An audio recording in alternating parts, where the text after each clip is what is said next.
What's going on, everybody? Welcome back to Kickback Conversations. Today is a day we're going to do the top 10 black couples in black movies. I know you guys love the episode I did for Valentine's Day on top 10 black couples in TV. So we wanted to come back and close out Love Month with this, and I hope you enjoy it. So let's get right into it. I was looking, the criteria that I'm using is basically saying, okay, what are these couples that we want to talk about? What are they bringing to the table, right? Like, what are some of the things that we can say about them that we're like, okay, I really like this couple, or I think they're dope because of this. There are some couples that got honorable mentions. I just didn't feel like they were healthy examples of black love, even though they were maybe from a bigger movie or really exciting movie and those kind of different things. But we want to get some different perspectives on what black love looks like when it comes to how we're portrayed in film. And I hope this episode that you take the time to really get into it. Don't forget to hit the subscribe button right now, as well as join our Patreon. Shout out to all our patrons who have just been overwhelming, just supportive. We're really excited that we have some great things coming up to support our first winner of the Regina Michelle Excellence in Parenting Award, which we're going to give a new winner every single quarter. So we have our first winner coming up, and that'll be in a later pod, and you guys can see it. We just wanted to shout out to those single parents out here who are just doing amazing things, and many of us are products of single parents, so we wanted to go ahead and do that. So if you want to be a part of supporting that initiative to help and being able to nominate as well a single parent doing some excellent things in the community, and just as a parent, maybe they've overcome some obstacles or what have you. We just want to just shout them out. Go right now to patreon.com/kickback conversations, and for a little as $1 a month, you can help support this cause, and we can really make some things happen for our single parents out here all across the country, all across the world. All right, so let's get into the show. My number one, and this is not really in a order, but I'm gonna tell you right now, the number one couple that comes to mind is from the movie Love and Basketball. That's right, Love and Basketball, an all-time favorite. If you're probably around my age, you've probably watched Love and Basketball multiple times. It's become one of your favorites as well.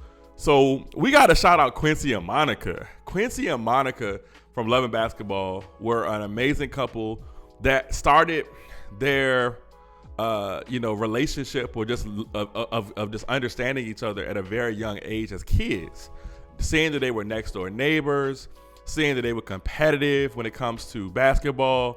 The soundtrack for Love Basketball is amazing too, with some of the great songs that we still love. But I thought some of the things that I want to highlight about their relationship is they bonded through basketball. You don't often see that depicted, and you don't often see that type of relationship develop. Even in your normal life, you probably haven't seen, like, ask your homegirl, like, how'd you meet him? Oh, girl, I met him.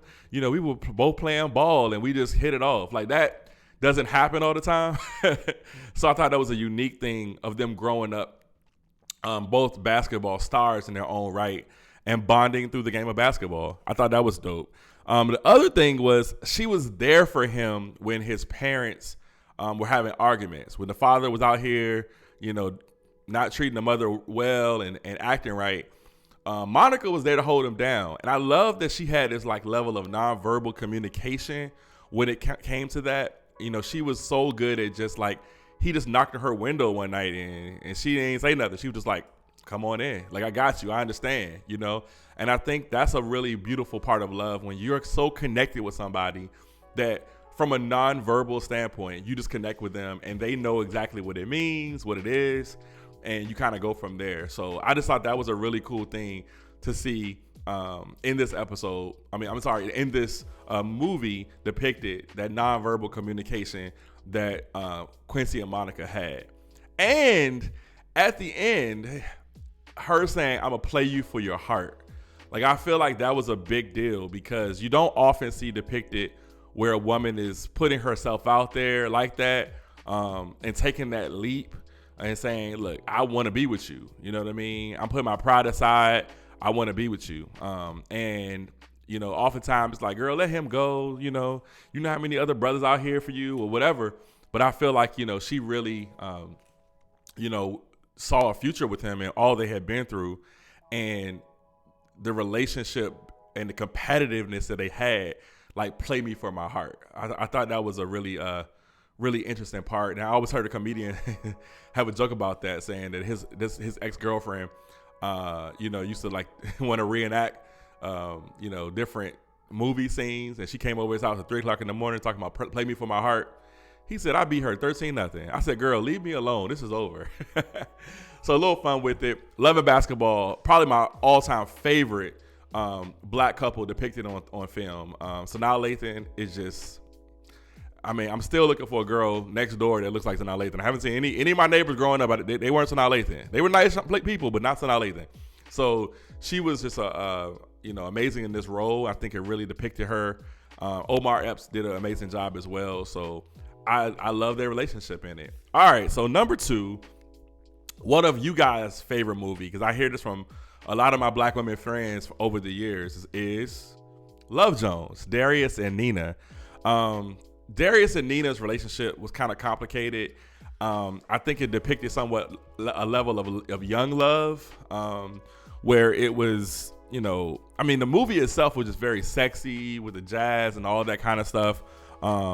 And it showed like the first depiction of like, people being drawn or attracted to like, somebody who, was a wordsmith, because he was in the poetry club and he was, spitting those bars and all that kind of stuff. But her, that banter they had back and forth, even with that. But I thought they had an authentic, experience.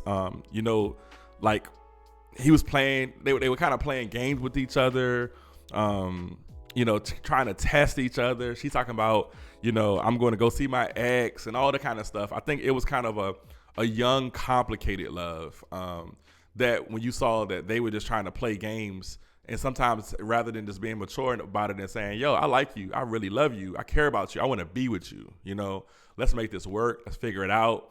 It was kind of just this back and forth, trying to play different games with each other, which, can be a young love experience, but sometimes many of us are old still playing games. Come on, somebody, right? So I think that we have to really, look at this and say, we can't say, wow, that's not us, because many of us probably have had that experience with somebody that we've dated or been in a relationship with at some point in our life where we could have done things a lot differently and not play games with their heart or play games with their emotion.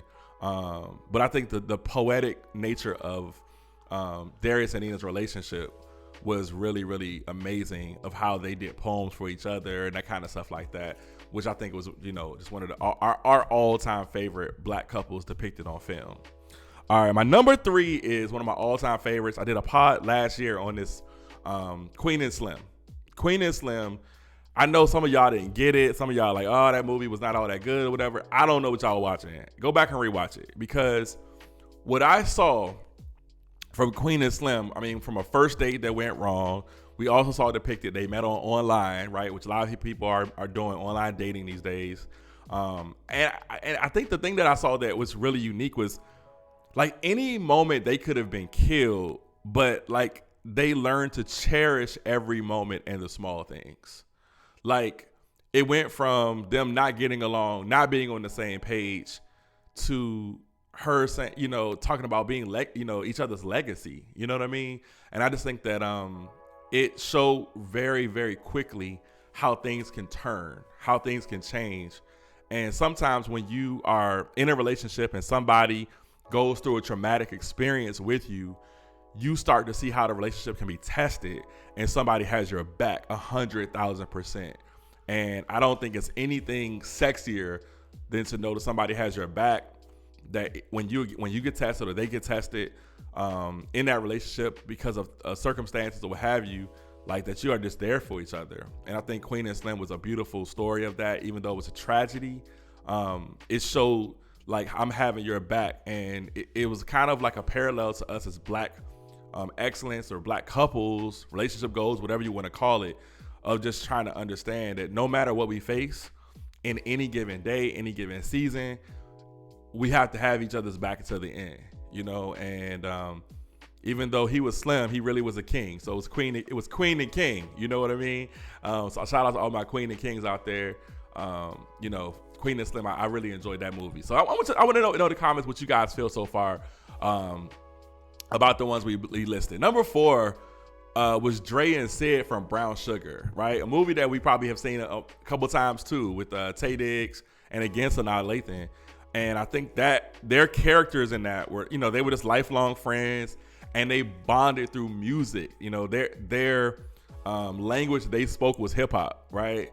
And one of my favorite lines that Taye Diggs, aka Dre, said in the movie is, "You are the perfect verse over a tight beat."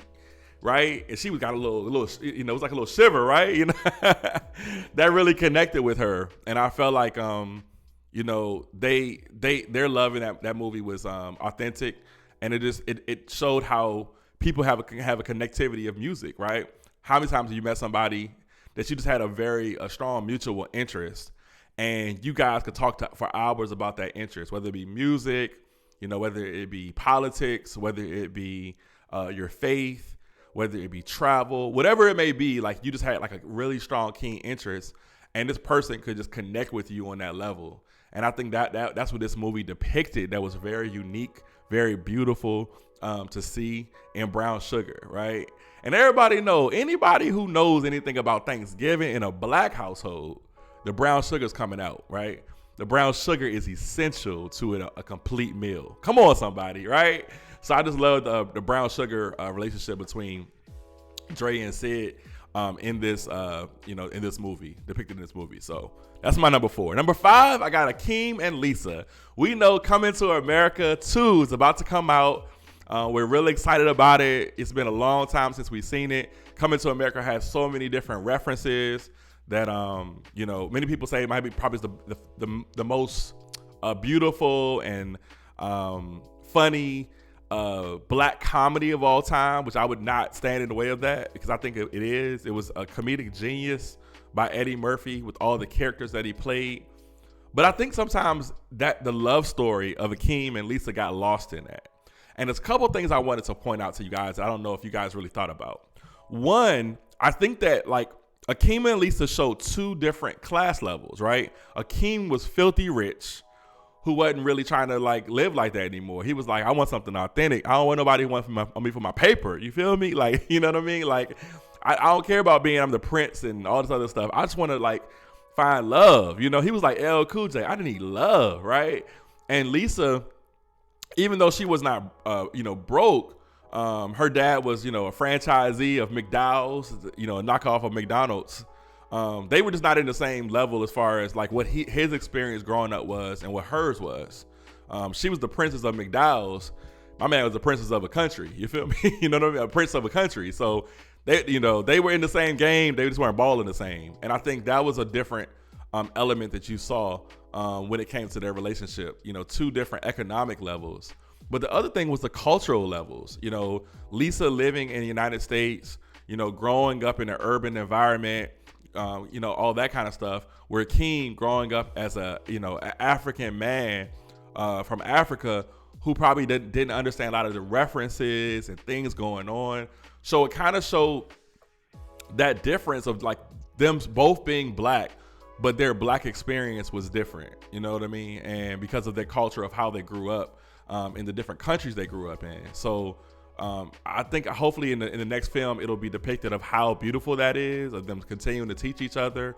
Maybe they'll get into some other things that, you know, maybe some people don't know from around the world, or even from Africa are not understanding of when it comes to how, you know, what some things that Black Americans go through and vice versa. So I think that, you know, hopefully they can really like shed some light on that and Coming to America too. But I love the Akeem and Lisa. Like, I mean, there's so many good scenes in there of him, you know, really just had his eye on her and he just wanted to be with her.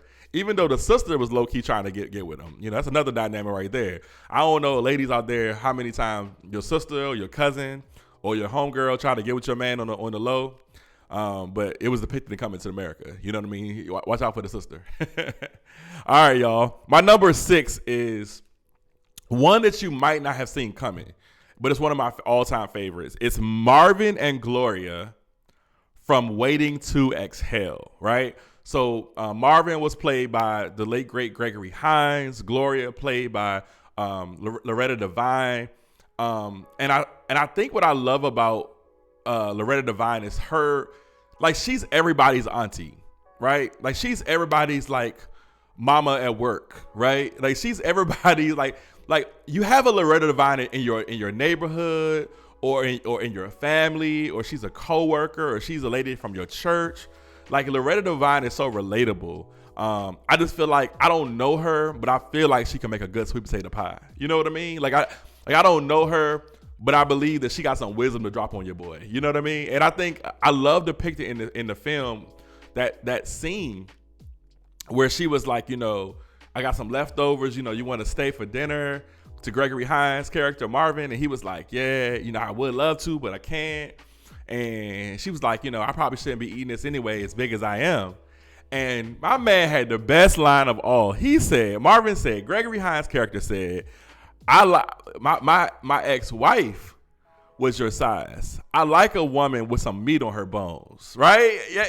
I'm telling you, all the fluffy and plus size women were like, come on, Gregory, right? Because brothers be liking the plus size women. We like a little something to hold on to. So I think that it was a shout out to, you know, being depicted. This movie, you know, so many years ago, where you didn't always see women who were plus size or you know, women who were Loretta Devine's size depicted on screen as a love interest, and to have a man say, "Yo, I like you, girl. You doing your thing. Like I'm with it," you know. So Gregory Hines was over there tap dancing to get some of that sweet potato pie, wasn't he? He was over there tap dancing to get some collard greens, right? So I love their relationship. It was so cute. In the Waiting to Exhale movie. Shout out to Babyface, because that soundtrack was fire with some of the songs they had on it. But that's one of my favorite black couples when it comes to like you know, black movies and things of that nature. You know, Gregory Hines and Loretta Devine did an excellent job with that role, and you know, and we'll see. Relationship goals. All right, now number 7 is one you probably don't think at first, but here's why I think they're really good. Lance and Mia from the Best Man movies, right? So I know that he was unfaithful to her, that was having some issues and all that kind of stuff. But the part I really wanted to highlight was when she got sick, the brother was there for her.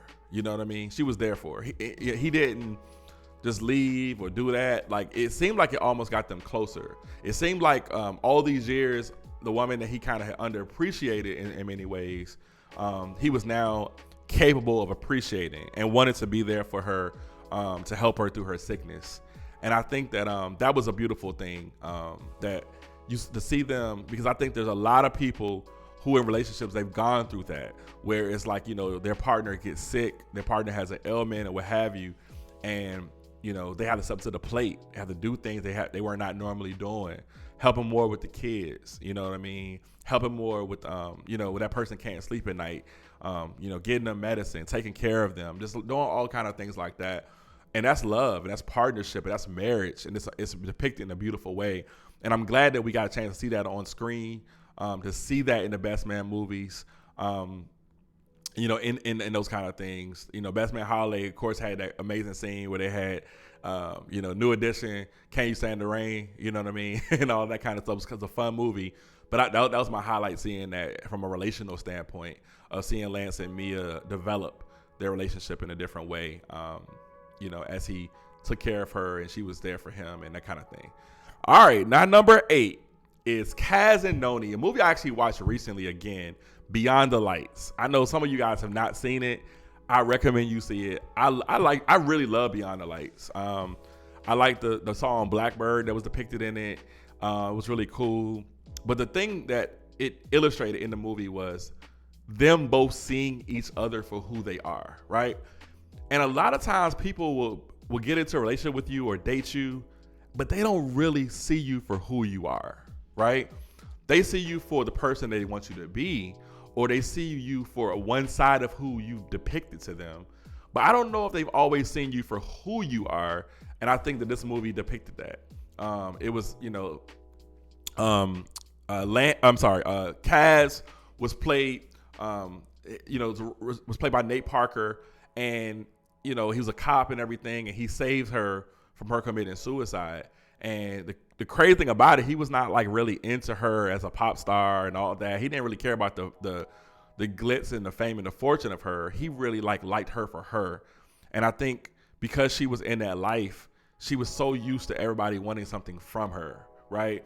She was so used to somebody wanting her because she's this pop star, and he wanted the girl with the makeup off and not the all these sexy clothes and all of that. Like, he wanted to wake up to the headscarf. Like, he was like down for her for real. And I think what she did for him was allow him to broaden his horizons, right?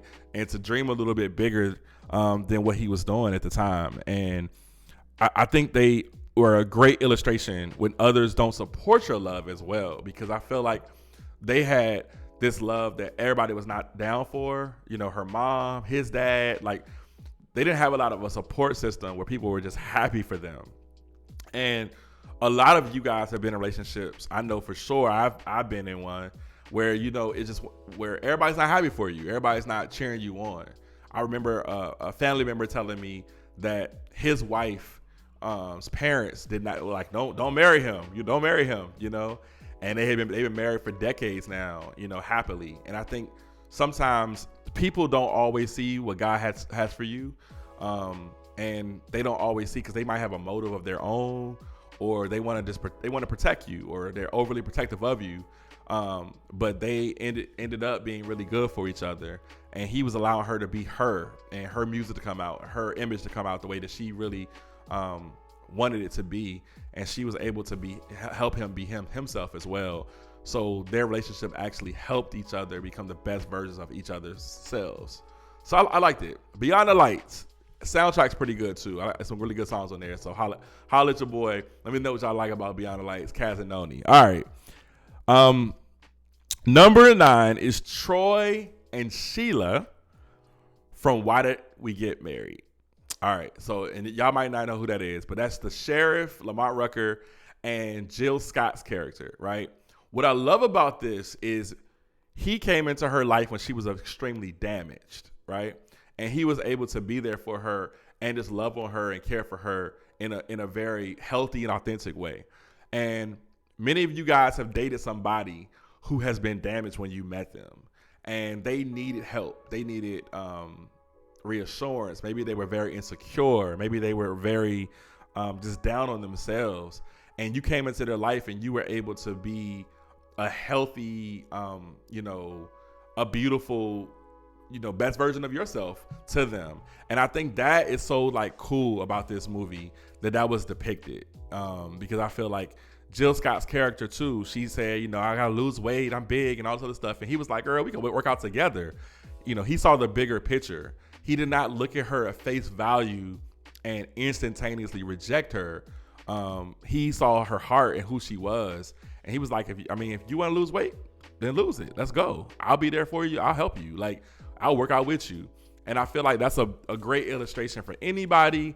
I know a lot of brothers out there have had, you have a baby with your wife, and and she might have a little bit more pounds on her and stuff. But the good man will be like, babe, I'll work out with you. Not criticizing her or making her feel worse or whatever for having your child, you know what I mean? But being a part of her experience and saying, yo, I want to be a part of this because I love you. And I think that was a beautiful part about it, about their relationship. That's also when we learned a little bit about the 80-20 rule, right? Where her ex-husband, was chasing the 20% girls when Jill was like, I'm an 80%er. You know what I'm saying? I'm an 80% woman. I give it all. I got all this, and he was trying to get back with her, he and Han and stuff. And shout out to Jill Scott, because a lot of brothers who say, I don't know, this and that, I'm going to tell you, universally, brothers love Jill Scott. I'm going to tell you right now, they love Jill Scott. She has this magnetic personality, just coolness, this sexiness, this everything about her. She just seems like this, just such a well-rounded person and woman, and somebody you want to be around. So that brother missed out in that movie. And Lamont Rucker was like, I'm the sheriff, and this is my wife. All right, so to close it out, guys, my last one, the movie was not that great, but just how much they've affected the culture and how much they've meant to the culture, I'm going to go with the movie Southside with You as my number 10 pick. The story of Barack and Michelle's first date. I thought that was just an amazing, because we know how the story played out, right? And we know the brother had like a hole in his car and all this other stuff. He wasn't balling like that, and she still was interested. So I just felt like that from a social economic level, like he wasn't on her level, but she still said, Barack, I'm gonna be with you, you know? And I think most people in our community feel like Michelle and Barack are relationship goals, and they're a couple that we want to root for, we want to get behind, we want to support, we want to just do all these things with. And I just think that shout out to I think it's Tika Sumpter, who played the role of Michelle, and the brother who played Barack. Like, I think that they did a pretty good job in it, and it just showed the complexities of who they were as young people. We see these like refined parents of Sasha and Malia now, and a president and first lady and best-selling author of Becoming, but we forget sometimes that they started off as like two young people just trying to figure out the world and going on their first date and nervous and understanding each other and debating with each other and all that kind of stuff. So they started off a lot like you and I, and why can't we be the next Michelle and Barack? So that was an encouraging movie in that regard of seeing their journey, how it started, and we can't wait to see more from it. So I want to hear back from you guys. Maybe it's a couple I missed, a black couple I missed in film that you want to see highlighted, that you want to see illustrated, that you're like, man, you forgot about this one, Brandon. Like, what's up? You know, what about this couple and stuff like that? So I'm really excited to hear from you guys to see what couple I might have overlooked in black film that was significant that we need to see. And no, it's not going to be Jodie and Taraji P. Henson from Baby Boy. That's not one of the couples I'm talking about, right? I think one that we could have put in here was Janet Jackson and Tupac's character in Poetic Justice, but I don't know, their relationship, you know, it was kind of all right. You know, it was, you know, but it's a classic movie that was part of such a big part of our pop culture. But I want to hear from you guys who I might have overlooked from a movie that you feel was beautiful, that you thought was like amazing. Was it, you know, Stella got her groove back, Angela Bassett and Taye Diggs, you know, she going over there, older woman trying to come back with a younger man in Jamaica. Like, I want to hear what you got to say about it, and maybe I missed somebody, but these are my top 10 that I'm going to stand behind. I love their relationships and the different little elements of each one of their relationships I think we can all learn from and grow from. So thank y'all again for all your support. Continue to support. And this has been another episode of Kickback Conversations. We out. Peace.